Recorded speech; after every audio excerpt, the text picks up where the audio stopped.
All right, so here we are. We are in season 2 of the Well Talk podcast, and I'm here with one of my boys. I mean, we go way back in the trenches, going back to grad school. My friend, my former grad student. Well, I don't even know what co-student, colleague, I guess, right? And this guy is just so awesome. He has so much expertise, so much experience in the field, but also in sports as well, and a lot of other things with motivational speaking. Alan Hyde, he's here joining us, taking time all the way from Texas. Yeah. We Yeah. are in Just moved here. Texas. Yeah. Yeah. So, Alan, thanks so much for coming on here. I appreciate it so much. And yeah, man, if you just want to tell listeners just a little bit about yourself, kind of what you're doing now, and Yeah. really, Well, yeah. first of all, when we were checking in, I forgot to congratulate you on the baby and just a Thank happy you. marriage. It's good to see, man. It's good to see. Appreciate it, dude. Thank you. Yeah, life is different. Life's been different. Yeah, Yeah. I bet. Yeah. Yeah. Yeah. Yeah. Well, yeah. So Matt was saying I just moved to Texas. I was born and raised in Southern California, kind of like the high desert area, like Victorville, Apple Valley, Hesperia, and then made my way to the beach, over the Nice. years through baseball. Yep. And that's when you and I crossed paths on day one in our masters, right? Yep. 2016, I think it was, or no, Yeah. 2013. Yeah. Yeah. Yeah. Yeah. Yeah. That's wild. That's what, 11 years ago? Dude, when I think about it, I start going, so we're technically in this, have been in this for over 10 years since we Yeah, started the venture, when you think about it. that's wild. Yeah, what Yeah. would our professors think now? Right. I spoke with Jerry the other day actually because I posted a video from the studio and she messaged me on Facebook and she's doing pretty well. Oh, that's awesome. Yeah. Yeah, I haven't been in contact with her because of Facebook. I don't have my Facebook. I Yeah. deactivated it, and but yeah, some of the professors from grad school, I follow on Instagram and stuff, Oh, and nice. it's crazy to think, we're colleagues in a sense, Yeah, for sure. Yeah. when you, when Like you really go developed. right, Yeah. yeah, and yeah, man. So you're out there. Yeah. You obviously grew up in Soak or out in the high desert and Yeah. California. Now Yeah, you're in you would Texas. yeah, my family's from here. I mean, you see the Houston Astros. You've always known I'm a big Texas guy. My whole family's from here. Yeah. But my dad moved out there before I was born, and so it was over the years, all the teams that we rooted for were Texas and blah, blah, blah. So it just felt right to get back out here. My uncles lived here in Bedford, which is where I'm at my whole life. Okay. So I live down the street from them now, and Oh, there's a lot of nice. opportunities out here. It's been really good. Yeah, I know a lot of personal friends and family who have moved out towards that area. Yeah. And the fact of the matter is California is expensive as well, and Hmm.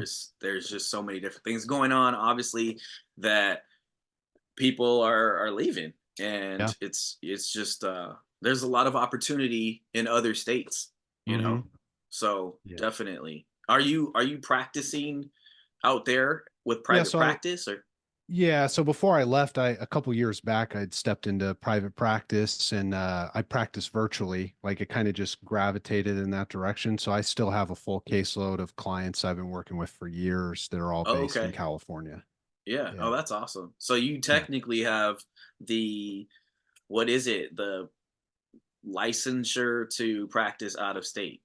Yeah, the way it works is if you're practicing in a certain state, as long as your clients are based in that state, you can practice from anywhere, right? As That long as is you're following ethical guidelines. And so there's a lot of, research that went into it before I made the decision to uproot, because to go to a yeah. new state and start completely fresh, I probably still would have done it just Uh-huh. because, I mean, you know me, I'll just jump into stuff, and give it a try. But, Yeah. it was nice to have the fluidity to just kind of transition and keep the same caseload. And I've been working with a lot of these clients for, a couple of them I've been working with for 4 or 5 years. So That's to awesome. just stay with them. Yeah. Yeah, that's so cool because I think that's another thing that isn't really talked about enough either, is like just transitioning from when a therapist moves or relocates. And, it's funny that telehealth was when we were starting grad school, just kind of starting to emerge Yeah, as like, yeah, do you do it? Is it good? Is it and now almost everybody does it, everybody. Yeah. you know? I remember Um, being nervous about it, and but it's opened up so many, I travel more. yeah. Obviously I was able to move states without a hitch. It's really opened up opportunities. Yeah, that's so cool. And I think just being able to get a change of scenery and be out somewhere different, and like you said, you have so much family out there, Yeah. is awesome, dude. So I'm happy for you, man. I'm glad you're Yeah. able to get out and do something different. And even for you as a therapist, and you've been working in the field for a while now, 11 male years. therapist. Can you imagine? I mean, yeah, male therapist. There's not very many of us out there Mm, when you think about it in a lot of yeah. ways. And just your work, kind of your approach. I know you talked, and I Yeah. saw something about you were presenting it. Was it at APA? Yeah. Yeah. Yeah. The American Psychiatric Association. I did that last May up in San Francisco, and that was Yeah, wild. That was wild, that's dude. yeah. I was Yeah. like, when I saw that, I was like, dude, that's so awesome. Yeah, they let a guy covered in tattoos come and talk to a bunch of doctors, dude. the guy covered in tattoos knows what he's Yeah. talking about, though. That's Yeah. that's the thing, Yeah. so Yeah. tell the listeners, tell me a little bit about that, like the approach of how that even happened. Yeah, it's been quite a buildup, man. I know you had asked a little bit about background. So for those who don't know me, you know a little bit about my background, but when I was in high school, I was messing around a lot. I was getting in a lot of trouble. Mm, The only thing I really knew I wanted to do was play baseball, but at the time, I was also interested in hanging out with the wrong crowd. And my senior year is when I ran into like a lot of consequences that shifted my life, and mm, I got arrested for public intoxication, vandalism, and breaking and entering my senior year of high school. wow. Um, and it was a church, and man, there's so many things I could say about that, but at the time, what I realize now, 15, 16 years later is I was just an angry young man. I Mm, didn't feel very heard back then, had a lot of turmoil in my life, and that consequence, seeing the depth and reality of like, there were baseball opportunities that fell through the cracks because of that. Coaches didn't want to take wow. a risk anymore. Mm, Um, but it got me in touch with my first college coach, who was at a junior college basically down the street from where I grew up, and okay. he was friends with one of the coaches that I was supposed to go and play for, and he called that coach at Barstow Community College and said, "Hey, this kid is a good ball player, but he's an idiot," kind of deal. And that really set me off because he came into my life, and his line was always you change for college, college doesn't change for you. And I remember being, I went into junior college at 17, and I remember that being such a profound impact on my life. I saw a different way, kind of out of my hometown, away from the wrong crowd, of the wrong influences. Yeah, Um, and that really set me off, man. And I mean, you and I have spent time over the years together in some of the different ventures that I do, but you know how I roll. It's like I'm going to jump in, I'm going to get stuff done, I'm going to try definitely. things. If it Yeah, fails or succeeds, I'm just going to do it. yeah. You're Um, a and go-getter. You go and get it. Like you do it, right? I mean, that's huge. Yeah.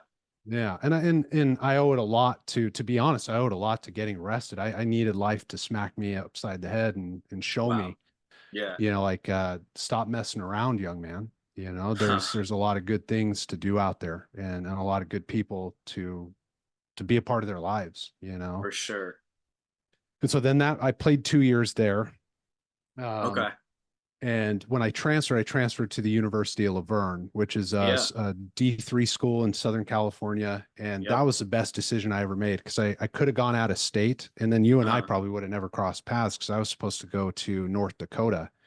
Um, Okay. but Yeah. the coaches at La Verne recruited, they came and they said, look, we're a championship team, come and check us out. I went to a game. They walloped. It was like Whittier College that they were playing, Okay. and Yeah. I was sold. I was hooked. They just Yeah. had a program I wanted to be a part of. I played 2 years there, and we won well, we call it SCIAC, but a conference championship my senior year. So it's kind of just like So cherry on cool. top. It was the Yeah, best experience of my life, man. that is so cool. Yeah, I love the transition and just the seasons of all of what you've just even shared right there of going through the high school years Mhm. and transitioning and then finding, you know, I think this is so huge too. You connect with somebody or somebody connects with you that sees Mhm. something and sees potential and Yeah. says like, "Hey man, let's just get our act together and let's go Hmm. and do this," right? And there's Yeah. so many talented individuals out there as well that whether it's sports or music or anything, you know, education, they have so much talent, but then they kind of, you know, get into stuff Hmm. Yeah, you and see, I mean, yeah, you see it even at the highest levels, and right? I've Yeah. worked with a lot of pro athletes at this point too in my career, and you just see like guys who had all the potential in the world who didn't have the support, and Wow. Yeah. that's really what like I try to carry that, especially when I'm working with men. I was just Yeah. talking about this in an episode this last Friday that I was doing at the studio, and Uh-huh. my producer and I were having a conversation about, men in therapy, and I just kind of try to impart those aspects of like, most men want to be good men, Yeah. and it takes us some Mm. time to put it together. And, if people who know me now would have seen me when I was 17, it's like a lot of my friends who've been with me that journey that tell you're a different human. And it's Wow. and it's absolutely true. And I owe that a lot to, not just education and school, but Yeah. baseball and becoming a therapist and really trying to carry that message, Yeah. which and I share that because you would ask kind of to share a little bit about the APA stuff, and Yeah, for sure. this is some of the stuff that I sprinkle in my talks, like the personal stuff to give context to the professional aspects. And this is just such an important piece because I have this interview on Friday where I'm going to go be on someone else's podcast. And she was telling me like she gets dudes that used to play for the Cowboys and all these other dudes, like Oh, wow. professional fighters, where they come into their 40, they're 50, and they're just now figuring out how to talk about their feelings. That's so yeah, and Yeah. I think yeah, and I think that's something to highlight that we're seeing that a lot more now, Yeah. where even individuals later on in life, and especially like males, are coming out and talking about saying like, "I bottled this all up for so many Mhm. years," or "I did other things to cope," Yeah. and whether that's substances or whatever else, and saying like, "Yeah, that was my coping mechanism," right? Yeah. And yeah, that's huge. Yeah. And I'll say this, man, like becoming a therapist helped me see those aspects that I might not ever have seen until I was 40 or 50. Mm. And I I think agree. Yeah. yeah, I you know, feel you on that for real. one. Yeah. Yeah. I think I shared with you way back when we did the podcast on like one of those old podcast shows I That's was yeah. trying. I was doing But community mental health back then. yeah, dude, that was a while ago. Now, That yeah. that was back when I first got into the program of Al-Anon. So Okay. a lot of the work that I do is so I grew up in an alcoholic home, and Okay. it took me a long time to see that and admit it to myself. Mm. But man, that program has changed my life, not just clinically, but personally. And Mm. I'm not going to go too much into it because I've probably already broken my anonymity. But the reality is Oh, this it's is all like good. these are a lot of the things that I talk about. It's like the talk that I did at the APA was about 12-step recovery. Wow. Um, Okay. yeah, like and I'm currently finishing the dissertation right now. I'm working on my dissertation on, substance users when they go to treatment, they're going to get like 30, 60, 90 days covered by insurance. But all the research shows that our brain after we use substances doesn't heal until 36 months after the last time we used, back to its like Wow. baseline. So I Yeah. share a lot of those things to kind of paint the picture and lay the foundation Uh that huh. like as somebody's going through their recovery, what never gets talked about, right, let alone needing more treatment, is what about the family and friends of those Hmm. individuals? Where's that support? And so, Yeah. I go into these rooms of doctors to tell them like, hey, we need to be imparting this message to those, and being able to spot it when these individuals come into our rooms, our offices, the doctor's office, like when they're experiencing feeling unwanted, unloved, and alone. Now, to start assessing for, like, maybe just ask them, like, do you have any alcoholics in your life? You Yeah. know? Wow. And then if the answer is yes, well, there's a place we can send them to get help, and Yeah. to support them, because it's not easy being in the life of somebody you love who's slowly killing themselves with a substance. It's Wow. Yeah.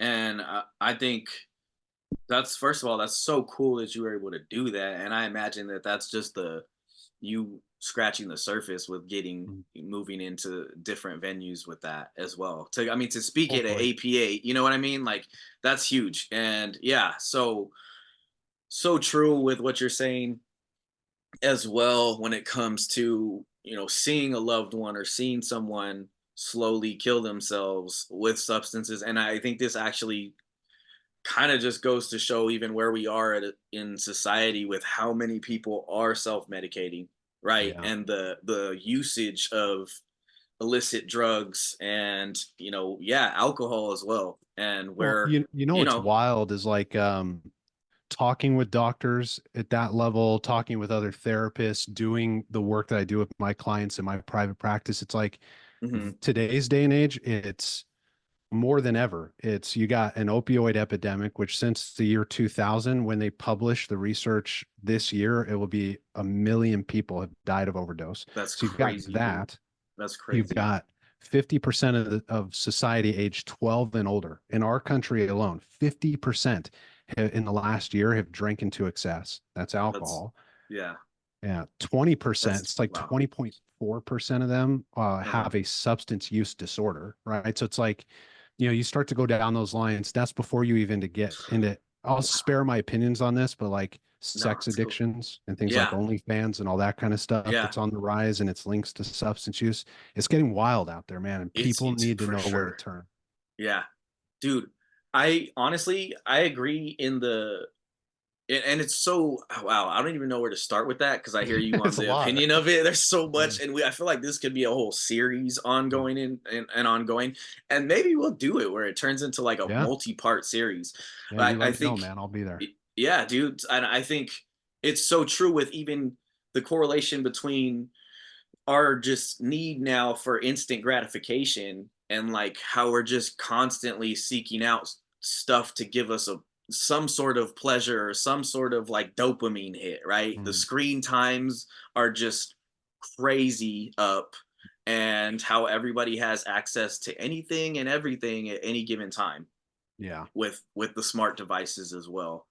Yeah. It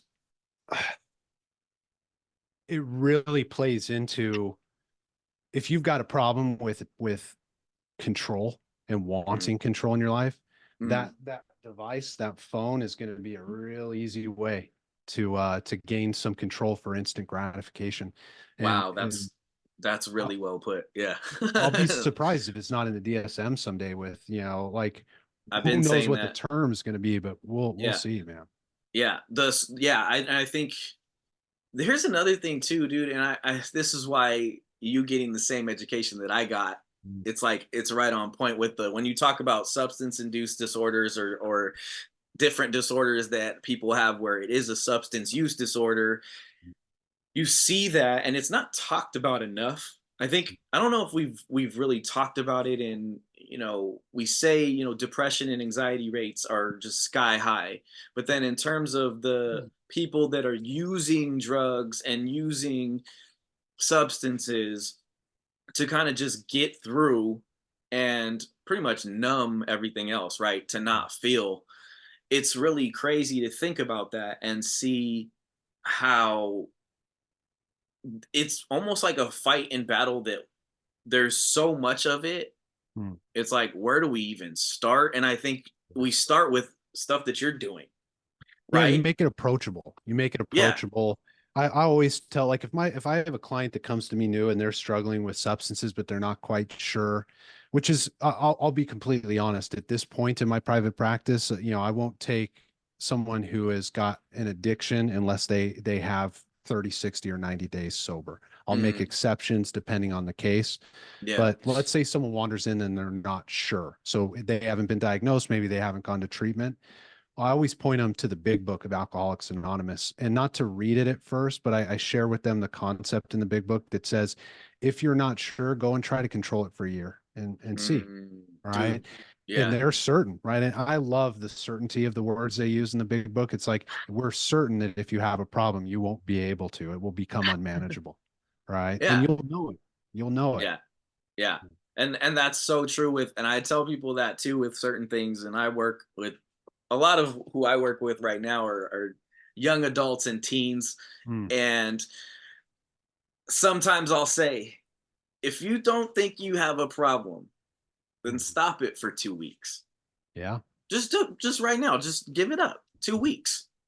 Yeah. And you'd be surprised at how many, maybe if they try it, they end up saying like it only went for like 2, 3 days. Yeah. And I go, yeah, because if you really had control and you could really stop it, then you could go and say, yeah, 2 weeks. Okay, I'm good. And go 2 weeks, Yeah. And you it's a know? bummer too, like when you were saying like where to start with this stuff. The unfortunate thing is like all the research we have shows that this is where it starts is in the teen years, right? Yeah, I mean, it's something yes. like 74% of freshmen and sophomore age teenagers in high Mm, school mm, are adhering to the peer pressures of substance use. And then so that's just using the substance, and then it doesn't drop off very much to maybe somewhere around the 50% mark, which, to yeah, put for those like listening to this, it's like it's an understatement to say how astronomical that is, that almost yeah. 50% of them are going to develop by the time they're 20 a substance use disorder. It's That's insane. yeah, that's crazy. And to think about the amount of support that's going to be needed later on Mhm. to try and intervene, because rather than provide prevention, it becomes intervention later on, because Mhm. it's like we got to, how do we break this? And you're like, dude, Yeah. I've been doing this since I was like 13, 14, you know? Mhm. Yeah. And I think that's so huge, like what you're doing, starting it, bringing it up, talking Mhm. about it. I think talking about it is one of the biggest parts, right? We Yeah. talk about it and bring it up for people to know, like, hey, there's a problem, Mhm. and I don't know if we're doing enough to really help solve the problem, you know? Yeah, we've got what, like $35 billion in prevention money that gets spent every year. Yeah, And look, I'm not a pessimist in these realms, because there's a lot of really good things that are done out there in the world of treatment and all those things, but I'm a yeah, realist. The system's broken. mm, People don't get enough time and treatment that they need. The yeah, insurance companies benefit from these people being in and out of treatment, because mm, the rates that they get to charge for recidivism, people coming in and mm, out, is astronomically high, yeah, but it's the best we've got. And it's yeah. like, maybe you're listening, Alan, what do we do? It's like, your guess would be as good as mine, because it's not just going to change overnight. Yeah, But exactly. Yeah, what I share with people is this, is like, if you're worried about, like, say you're listening and you have a loved one who struggles with substance use, it's like, well, what options are there? It's like, they can go down to the local hall or the church and go into an AA room for free, maybe have to spend $1 after they're not a newcomer anymore, and get a free cup of coffee. mm, Get in the rooms of AA. You yeah, know, that's yeah. that's probably the solution. It probably was from the beginning. Wow. Wow. That's, yeah, if you're listening and you know like somebody or you even yourself, you're struggling, like, I mean, first of all, take this episode and rewatch it, re-listen to it, but also, so Yep. if you're listening and you are like, yeah, this resonates, I mean, reach out for to Alan for support in terms of like information and his page Mm, and what he does. I mean, I know yeah.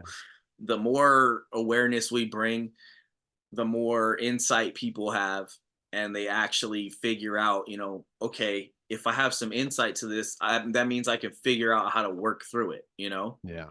Yeah, it's and the first step. yeah, And um, then the hard part is that if you really do have a struggle, is admitting powerlessness, but we don't have to do that alone.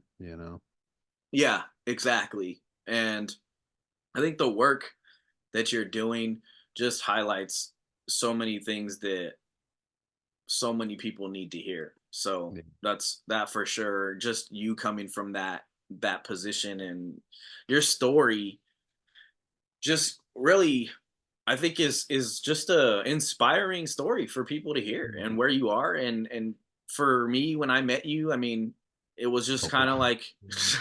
I was a we different just human back then. dude and honestly I was too, Yeah. man.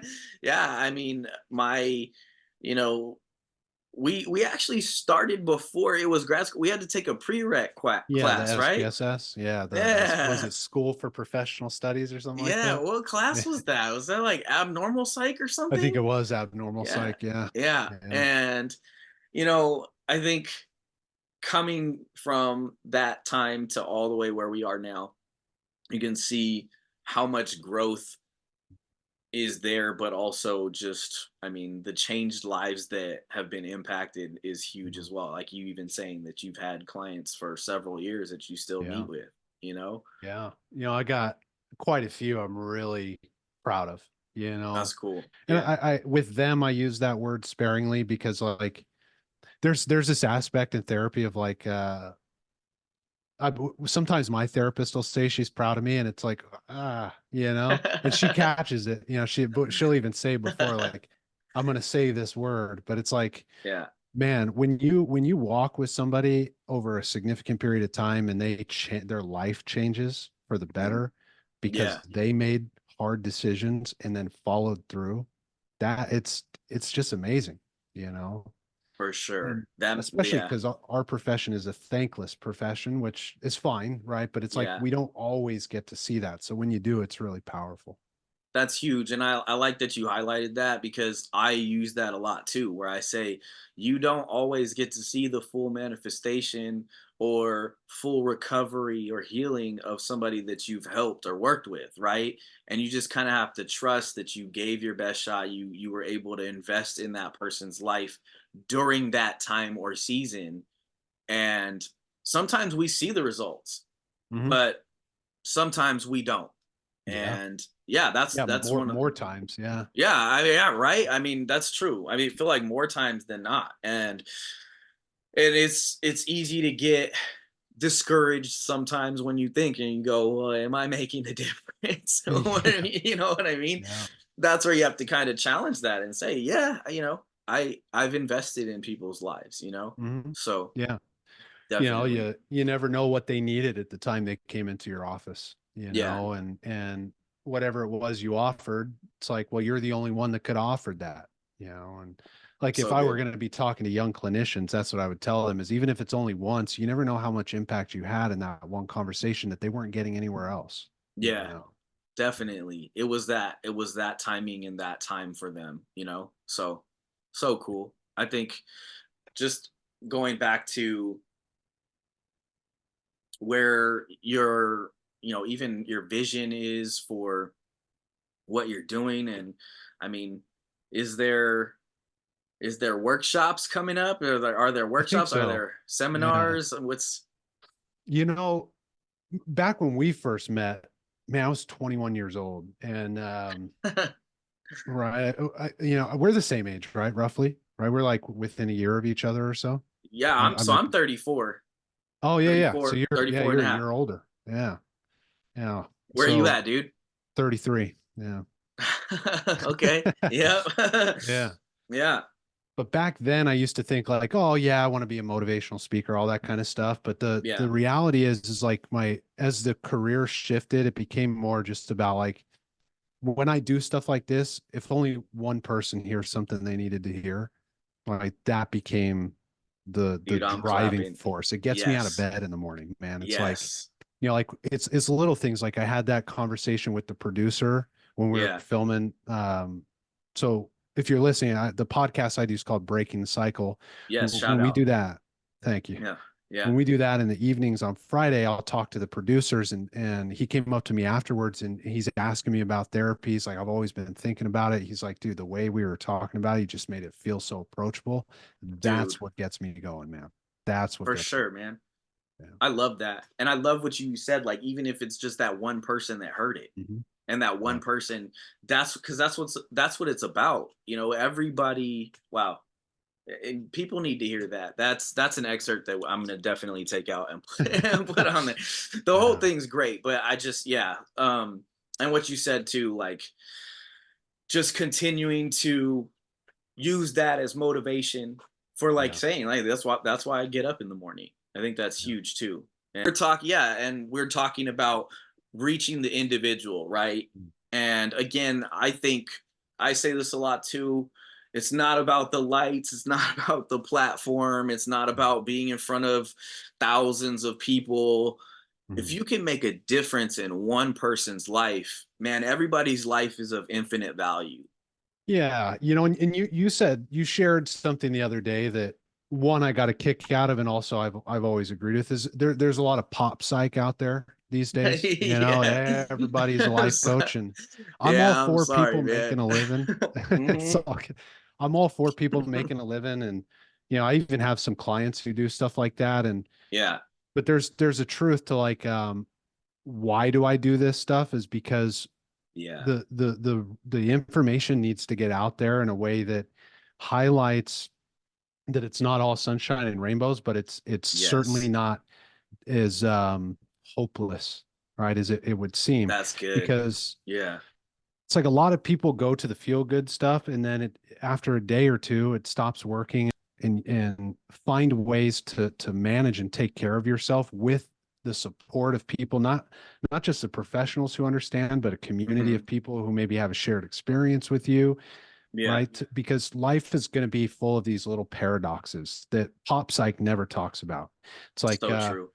you know um you're having a hard time speaking kindly to yourself and someone Yeah, gives you a bunch of positive self-talk. It's like those are yeah, great tools. What do you yeah, do when you get into the midst of that positive self-talk and you experience to your positive self-talk within your own head? It's yeah, like you got to walk through those things with someone, that helps you unpack where that's coming from, you right. know? What's driving it? Yeah, because it's not Right. just the person that cuts you off on your way home from work. It's not just the person that Yeah, irritates you at the office. yeah, It's deep-rooted stuff that can't just be ripped open and that people aren't going to open on their own, you know. exactly. Totally. And that's something that I think therapists, psychologists, social workers, I think a lot of people are getting annoyed with Mm, the amount of individuals that are becoming, coaches mm. slash therapists slash psychologists slash, and you're like, wait, you don't have those titles. Yeah, So like, it's like Dr. Phil, he's not a doctor. yeah, it's so true. It's But so it's true. it's funny too because it's like on the flip side, at least we'll always have a job, because So true. Yeah. people need the real support, man. And Yeah. and I think there's also something to be said for like you got to know where to turn, and there needs to be some of this information out there too so that people can turn like Yes. when they really need the support. Because I have nothing against if you want to be a life coach, Yeah. but what if your client is bipolar and they're not medication compliant? Do you know how to walk through that process with them for a 6-month period to get them medication Dude, compliant? Probably not, thank you. and that Yeah. person can die. Yeah. What about someone who is suicidal? Do Yeah. you have the training to get into the deep rooted childhood trauma Wow. that needs to be addressed over long periods of time, then referred to also shorter treatments and medications brought back into therapy. Like Yeah. it's There's difficult levels, stuff. dude. Yeah. Yeah. There's levels to it, right? There's a reason why you have to get 3,000 face to face Hmm. clinical hours that are supervised and signed off by a licensed therapist. Hmm. There's a reason why you go to school and you do all this. Yeah, I totally, again, I say it too. Like, I'm not dissing the life coaching. I'm not necessarily saying you shouldn't do it. What I am saying is that people have to figure out how to stay in their lane of certain things. And it's so good what you brought up about, yeah, the bipolar client or the suicidal client or the borderline client who's just, self-harming and continuing this pattern of self-harm. Yeah, you can tell them, hey, positive self-talk, right? But Hmm. at the end of the Yeah. day, we have negative thoughts that come up. We have Mhm. negative experiences that we deal with. And Yeah. you have to teach people how to be able to process and uncover that too and say like what's driving it? Yeah. Where could that be coming from? Mhm. Well, yeah, it's a delicate balance between, when you're sitting down to assess somebody who's in real suffering, is this a is this a psychological malady at its core? Is this a spiritual malady that needs community? Is this Mm, a chemical imbalance that really has to be treated with medications, or else this yeah, person is going to be in trouble? It's like it's why we do what we do, and exactly. I Yeah. always I'll share this because I joke about this one is like, if you're a life coach listening to this, right? And following the feedback that Matt gave about staying in the lane, Yeah. contact me. Let's Yeah. coordinate with each other. When you have a difficult case, send them over and I'll send Yes. them back to you for the There you life go. stuff, Yes. and I Yeah. have That's coaches good. who do that. That's And good. but those, what's funny is like those are the ones who make a real living, you know, Yeah, dude. you Yeah. know, That's good. I like collateral that. professionals. Yeah. Yes, you got to collaborate. And I think even coming out of doing community mental health myself, school-based therapy, one thing for sure was we had a treatment team. And I know you coming out of where you worked and what you've Hmm. done, you have treatment teams, right? Yeah. And you do referrals. And I still remember going back to grad school, refer for, this, refer for Uh-huh. that, refer Yeah. for that, right? How Yeah. many different referrals can you provide to be able to make sure that you're taking care of your client in the best possible way? Because Yeah. not everybody has all the answers and not every theory or modality has the answer, right? Right. That's the you bulk know of my first four sessions with clients is all referrals. And they're like, well, I thought I was gonna do a lot more in here. It's like, well, we will. We're right. gonna be together for quite some time. My Yeah. hope is that in between our session each week that you're going and doing the things that you need to do. And Yes. and I just so happen to have information on that stuff. You No, know? for sure. And I think that it was huge. I think we have an edge in that because we were trained that way to really do that and refer for the assessment of the appropriateness of medication, right? Mhm. A refer for a physical exam. Sometimes Yeah. I remember hearing like, you never know, this could be mimicking something that's a Hmm. physical issue that is causing that, all of those things. And yeah, but the pop psych thing, I think it shows somewhat of our age that when we started grad school, smartphones and stuff weren't really that big yet in a sense of Hmm. like the media with Instagram, TikTok, and all of the Yeah. people that were putting up so much material and trying to Hmm. become like influencers. Yeah. And I think now that's the theme is like everybody Yeah. has a theory. Everybody has, I mean, I read something the other day or somebody listed off something called covert depression, and I was like, "Wait, dude, like, Yeah. where are What is you that? getting that from? Like, Yeah. Yeah. what?"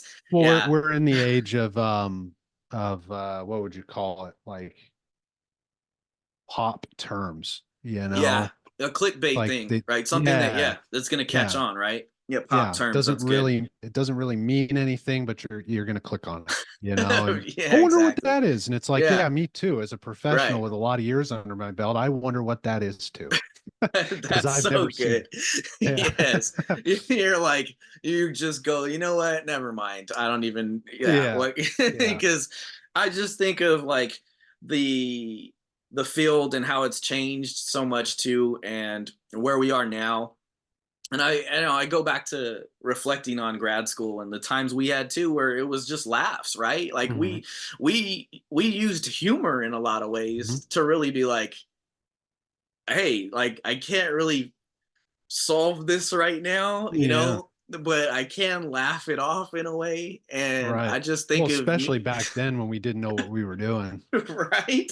And we're trying to manage like being broke and still have like some sort of training with practicum and some sort of like either job on the side, whatever that might be, Hmm. So Yeah. yeah, You all know, of that. what's funny? You mentioning that is that was actually a helping factor to get the APA thing is I used to work with Dr. Amen there in Costa Mesa, the That's Amen right. clinics. Yeah, Yeah, yeah. yeah, yeah. That Yeah. actually helped a lot. He was at the conference. Oh, dude, that's so sick. Yeah. That is so So cool. it's interesting, like over time, it's like the people you connect with or the things you do. It's like I tell my clients this as well, is like, whatever it is you're interested in, don't underestimate the people you come in contact with, and not even just so much from like leaving a positive impression, but just like being a part of that with them, you Yeah. know? Yeah, You for know? sure. Oh, definitely. And I think all of this going into where you are now and what you're doing, so crazy that you brought up Dr. Amen, because I mean, he was the forerunner of brain scanning and all of Well, that, you yeah, I know? remember he was back when PBS was huge, and he Yeah. was on all the PBS special. I mean, he probably still is. Yeah. You know? Yeah. And game changing stuff though too, because he's like, hey, maybe we should look at the brain, Hmm. you know? Yeah. Yeah, So that was a cool experience to be a young guy. I wasn't even an intern yet. I was still a trainee, and being able to work under those psychiatrists and see the brain and see how they're prescribing, why yeah, they're not prescribing meds here. They'd send yeah, them over to therapy. We go through the whole, like, it was just a cool, fun process too, to like emotionally support them as they're looking at a picture of their brain. yeah, It was a yeah. wild process. It was pretty That's so cool. cool. That's Yeah. cool. That's so cool. Guys, anybody who's listening, please follow Alan and on Instagram, his podcast as well. And I do want to say for like before I want to respect your time, but before Hmm. we close out, I want to get some of like just your experiences and even recommendations for athletes, young Mm. athletes, the mindset or mind stance. I talk about a mind stance and Yeah. being able Yeah, I to saw that. adjust. Yeah. Yeah.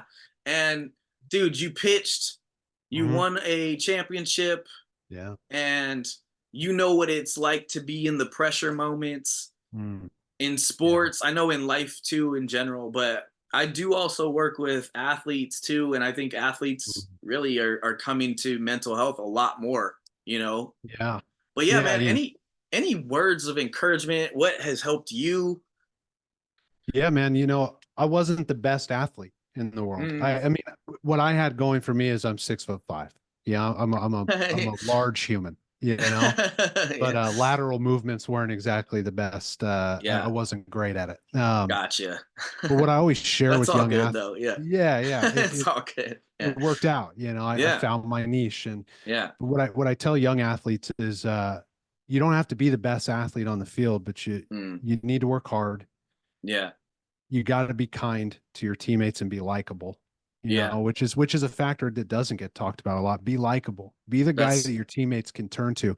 I'll tell you wow. what got me through college with just a phenomenal experience and lifelong friends was just being a guy that people liked, and For not because I sure. was putting on a persona, but because I actually cared about them, and I was Definitely, glad to dude. be there with them, Yeah. and my Yeah. coaches appreciated that, and it Mm. got me a lot of opportunities that I don't think I would have gotten otherwise, truly. And I can say that as like just full assessment of my physical ability. I went a Yeah. lot further in baseball because I was the guy coaches wanted there on the team, you Wow. know, and and that's been echoed over the years, staying in touch when I do the alumni stuff. It's like I've Yeah. spoken to the teams and such, and that's the sentiment. It's like, take accountability for this and be Yeah. good to this, Yeah. right? Be a part of the team. Don't be the guy that's there, that's just there for you. Ooh, Be the guy that's there for the team, whether you're winning or losing, and you're going to have a good experience. definitely. That's cool. I can totally just agree with what you said because I saw it firsthand in meeting you Mm, over 10 years ago. Just being like, this dude's just transparent, mm, like down to earth guy, knows what he's talking about, but knows what he wants and stuff, and just was there though and supportive. You know what I mean? And here we yeah, are over 10 years later, yeah, still talking, still cool. yeah. And I think that's one of your gifts, to Oh, be right able back to. at you, man. I No, mean, I appreciate that. it's always been easy to just stay in touch, pick up where we left off. It's like life gets busy, but Yeah, it's for like, sure. it's like, well, we shared a really important time of our lives, you know? Definitely. Yeah, definitely. And yeah, life gets busy. Life is, I can't. I was even thinking about the pandemic when it happened, and I'm like, did that happen? Like the gap of like, how many years, and like, could you imagine going through grad school during that time? Like, No, yeah, no, but you know what? I've talked to a lot of other therapists about this too, and I feel really strongly about this, and maybe you do as well. As like, what a gift it was to be on the front lines as a therapist when all that was dude, going down, yeah, because that is so people true. were spinning, man, Yeah, and to be able to come alongside people yeah, and be calm. It yes, just what a blessing from God. You know, it was that just such a powerful thing. that is so true, and I don't think that gets highlighted enough. So shout out to all the frontline workers, and Hmm. even especially mental health professionals out there. Because I'm thinking about what I was doing. I was community mental health Hmm. back then. Doing Yeah. and schools were shut down. It was that's Yeah. crazy, dude, to think about Yeah. that and when where we are and where we've come from, and what a privilege, right? Yeah. Yeah, You know, it's like it's the respect for the visible backbone, which is the medical professionals, the doctors, the nurses, the right. first responders, the Yeah, firefighters, the cops, and then yeah, that like the vertebrae, which is like the mm, therapists, the teachers, the yeah, psychiatrists, that they're there, right? yeah. When the first responders have made sure that your body parts are still intact, we make sure your mind is intact. And it's just Yeah, it's just beautiful. Like there's just so yeah. many good people out there, man. Yeah, definitely. That's so cool. And shout out again, seriously, to everyone, all the frontline workers that were doing so much. And talk about being built to be resilient. Talk about Mm, being resilient, right? yeah. And I know you've talked about resiliency as well, and Mm, you've shared on that. And so yeah, again, like with the different chapters of your life, and even like you said, support for young athletes and how you bring that up and talk about that. I think that's huge as well. And I just also want to say, if you have anything else that maybe had helped you during your time, when like maybe where did you ever deal with performance anxiety, stressed out when I was when playing you were ball. pitching? Yeah. Yeah, dude, all the time. You know, it's hard in a limited period of time to say like how much of like the emotional afflictions that I found in my 12-step recovery impacted my baseball life and really any other Mm, pursuit of like, you know, yeah, I'm a go-getter and yeah, I'm gonna do things, but like I also question myself all the time. mm, And recovery has really helped me to you know, and I don't know what anybody here believes spiritually. I'm not going to evangelize or anything, but 12 steps gave me a connection with a higher power that mm. I always believed in, but never had, you know. Okay. And I Yeah. remember this one time, my junior year, I had just transferred into the University of La Verne. I came from a historically losing program to a historically winning program. And I Wow. remember one of the first times I pitched there, it was like, you know, just like an inter squad, we were playing each other, and I got lit up, dude. And I come Oh, back around. We have this huge cage that, you know, we're hitting under. yeah. And I'm standing there, and Coach Scott Winterburn, he's the head coach. He's in the Mhm. NCAA division. Well, he's in NCAA Hall of Fame, but for Division Oh three wow. baseball, he's Okay. I think top three winningest baseball coaches in the nation. And That's we're cool. standing back there, and he said, "You know what, Hyde?" He said, "You don't have the Dodgers behind you, but if you just throw strikes, they'll put the ball in play, and wouldn't you know it, they're going to make the plays. You just got to trust them." And I struggled with trust, man. Wow. And you know that was a connection I made a lot later on afterwards. You know, so if you're a young athlete and you're like, man, I don't know why I want to trust my teammates, but I Mm, can't, and I got to put it all on my shoulders, right? It's like mhm. that's not a sports thing. That's an emotions thing. Yeah. That that's old, right? Mm, And it's okay to talk about that stuff, but probably not with your coach and definitely not with your teammates. Maybe mm. seek a professional to help support you, and it will help you Yeah. with your athletics. Because man, I remember like almost tearing up when he said it because I didn't know why. I was 19 at the time. I didn't know why I didn't Mm. trust anybody. Wow. It would take me another 10 years from that point to find my way into Al-Anon when Mm. everything started to fit together. And I was like, oh my God, you know, thank God I found it when I did, because, you know, I was really good at self-sabotaging. And I did that all the Uh, time in baseball. yeah. Like I had certain natural gifts And Mm-hmm. it would look like, man, he's going to put it together. And then I would just shoot myself in the foot, which also speaks like, well, I was still good enough to be there, which is wild because that's a lot of Mm-hmm. athletes. Yeah. They could be so much better, right? Mm. They probably would be so much better, but this gets in the way. And it's not just this, but their emotional experiences. Wow. Because, well, I mean, drill, men don't talk about their emotions, right? Yeah. Yeah. And it's not Unfortunately. because we don't feel them. I Right. was just talking with a cop earlier today, and we were Mm. talking about that. He was saying how like he doesn't understand why he gets numb. It's like that's the distraction. You're not actually numb. The feelings were Mm. too big. Maybe you got flooded. Maybe, we're exploring it and kicking it Yeah. around. Yeah. Yeah. He's disconnecting from the emotions. Yeah. And I did that for a long time in my athletic career, just disconnect from the discomfort of whatever's Mm. going on off the field, but it never Uh-huh. left here. It never stopped bouncing around in my noggin, you know? Mm. Definitely. I could see how that would, yeah, cause a lot of stress Yeah. on the field and off the field too. Yeah. Right.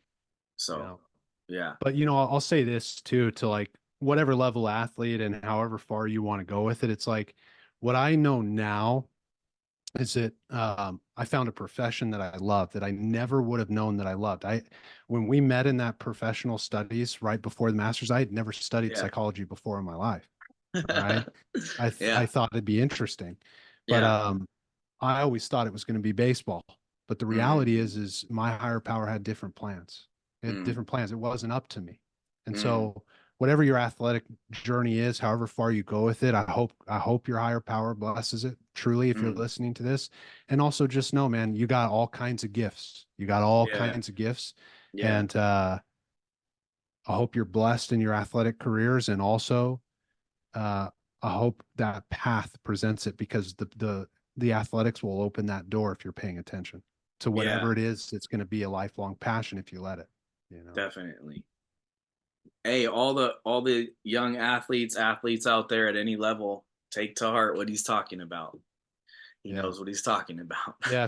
If you ask my knees, they'd tell you I've been there. You Yeah. know. It's Yeah. yeah, the wear and tear, right? Yeah. That's a whole other thing. Yeah. No, thanks so much, man. I appreciate you giving those firsthand experiences and just Yeah. sharing your wealth of knowledge. And I really want to just say, like, let's do a part two of this Yeah. and Dude. Yeah. get Anytime. some, yeah, let's get some talking a little bit more maybe about, yeah, how people can find help from getting free from the substance use or the alcoholism, things like the things that maybe are practical that people can start, how they can start and where they can go, to get that support. Yeah. Yeah. And, Yeah. and I'll have you call into the studio one of these Friday nights. I'm Okay. trying to get through a series right now. And then once I'm Yeah. through, we should have you call in. We can have another conversation and that way, Definitely. reach some people over there as well with your information. Definitely, man, for sure. So before we end, shout out to Alan Hyde, licensed marriage and family therapist. And Alan, shout out, go ahead and give your website, your information. Yeah. Yeah. So the website is alanhyde.com, straight up ALANHEIDE.com. And then you Cool. could find the podcast on YouTube. It's at Breaking the Cycle Podcast. It's on Spotify and anywhere you get your podcasts. And I stream live from a studio Nice. here in Dallas, Fort Worth, Cool. Friday nights at 7 p.m. Central Standard Time. The website there, I gave it to Matt. It's Fishbowl Radio Network. So if you're on Cool. Facebook, you can follow them and see the live videos, or follow me and you'll see them there. Yeah. And the website's www.fbrn.us. Instagram tag is, what is it again? Yeah, it's Alan D. Hyde. Yeah, There you go. So my All middle right. initials right Yeah. Cool. Let me go ahead and just say to everybody listening in, we will be back next week. Another couple of special guests that will be on, so stay tuned for that. But we're closing out with Alan, and so again, thanks again, Alan, for being on Yeah, listen to this guy. He knows what he's talking about. I appreciate that, man. Thanks, dude.